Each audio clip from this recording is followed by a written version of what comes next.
Anyone switching on the radio or ducking into a bar anywhere on the African continent in 1960 would have been likely to hear, in their original Lingala and French, these lyrics set to an Afro-Cuban beat.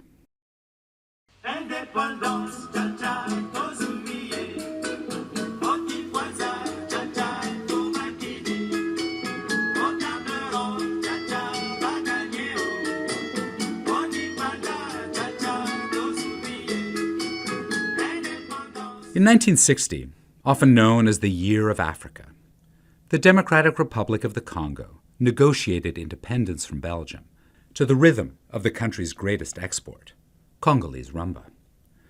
The wildly popular and meaningful genre became a soundtrack to global change. Indépendance Cha-Cha, performed by Joseph Kabasele, also known as Le Grand Calais or Calais Jeff, and his band African Jazz, is widely considered to be the first Pan-African hit. Light-hearted and upbeat, the song narrates the 1960 Roundtable Conference on Congolese Independence in Brussels. Inspired by music from across the globe, Congolese Rumba, also known by the French term musique moderne, was the singular sound of Congolese performers, used to record their aspirations of independence in the 1960s, to communicate political legitimacy in the immediate post-colonial era, and to memorialize the unfinished business of emancipation in our present day. In short, Congolese decolonization was documented in song. After 75 years of colonial oppression and mounting political agitation following World War II, across what was then known as the Belgian Congo, Congolese politicians and Belgian administrators met in January 1960 to negotiate the colony's fate.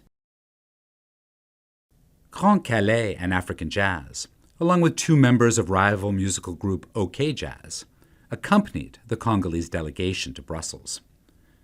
The conference set Congo's independence for June 30, 1960, in a shocking repudiation of the popular Belgian belief that Congolese independence would not be possible for another 30 years. A sonic celebration of independence followed, asserting Congo as an artistic hub in its own right. The roots of Congolese Rumba are found in the city of what was then called Leopoldville and is now known as Kinshasa, where Cuban music records had first been imported in the 1930s and 1940s. Local musicians began to draw on the instruments and rhythmic progressions of Afro-Cuban music. Through the colony's 1950s radio service, Congolese recordings popularized the cha-cha, merengue, and pachanga across the continent. Congolese rumba influenced musical acts from South African icon Miriam Makeba to the popular high-life brass bands of Ghana and Nigeria. Rumba was a cosmopolitan style distinctly rooted in the global South. Many musicians of the period asserted that the structure of rumba had been exported to the Caribbean from Congo itself through the transatlantic slave trade. That rumba had made its way home demonstrated the endurance of Congolese culture and the connection between colonized peoples. Congolese rumba linked African and diasporic cultures, but Indépendance Cha-Cha named Congo's political parties and leaders.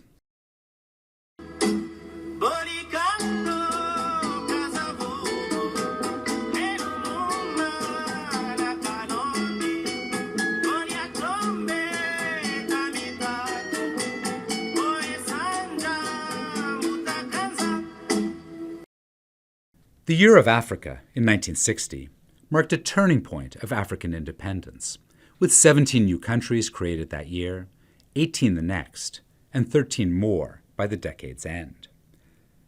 However, the euphoric unity among politicians memorialized in Indépendance Cha-Cha now reminds us of the unfulfilled promises of decolonization. In May 1960, Congolese citizens elected Patrice Lumumba and Joseph Kasavubu, Prime Minister and President, respectively, of the new Democratic Republic of the Congo. Lumumba, a radical nationalist, was soon ousted by Kasavubu out of fear of Lumumba's anti-Western sentiments, and as a result of soldiers' mutinies and secessionist movements in the southern regions of Katanga and South Kasai. Secessionists and UN and US officials then conspired with the Belgian Foreign Ministry to assassinate Lumumba in January 1961, only 7 months after independence. The Congo crisis of 1960 to 1965 that followed ultimately led to an externally funded military coup and the installation of Joseph-Désiré Mobutu as head of state. Following Lumumba's death, protesters converged on UN, US, and Belgian consulates around the world, demanding accountability for the death of Congo's first popularly elected leader.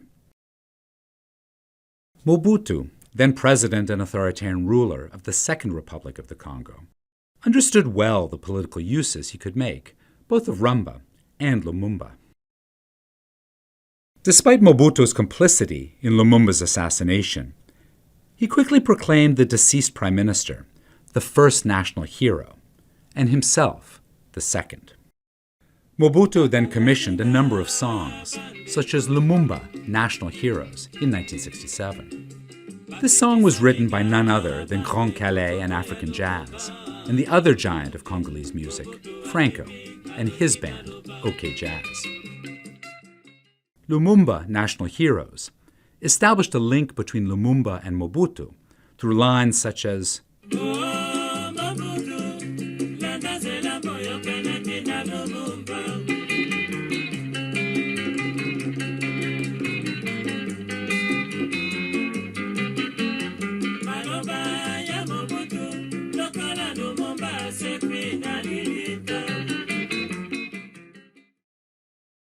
In 1971, Mobutu established an authenticity campaign meant to uplift the country through cultural heritage, renaming the country Zaire and himself Mobutu Sese Seko in the process.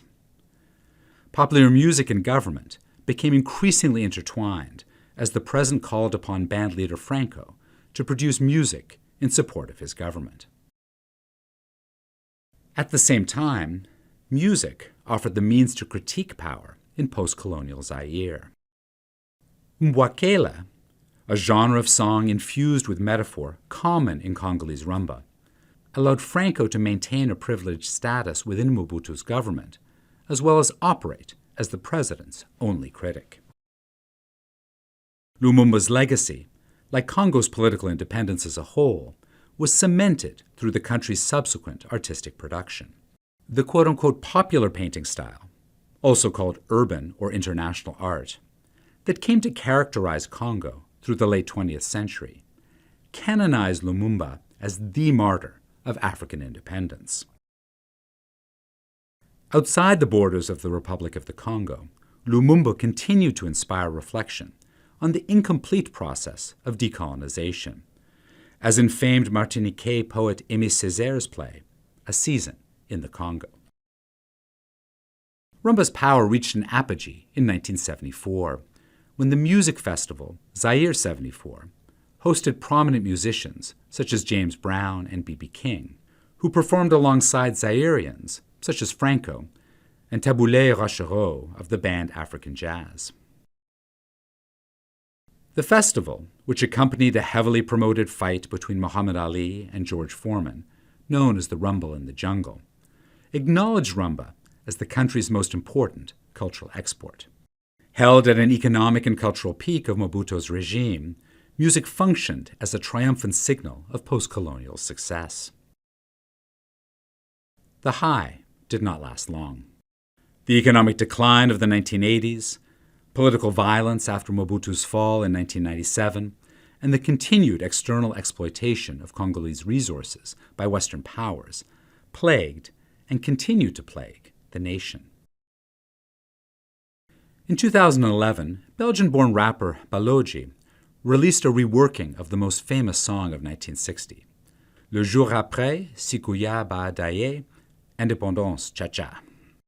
Balogi, who is of Congolese descent, comments on the Democratic Republic of Congo's contemporary problems through reference to its past.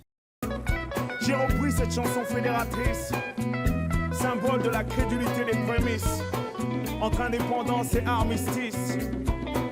Mais pour que nos démocraties progressent, faut qu'elles apprennent de leurs erreurs de jeunesse. Filmed in Kinshasa, Baloji's video invokes Congolese Rumba as a symbol of Grand Calais' once joyous, now aged proclamations of victory. Yet Baloji's rendition contains a message of hope.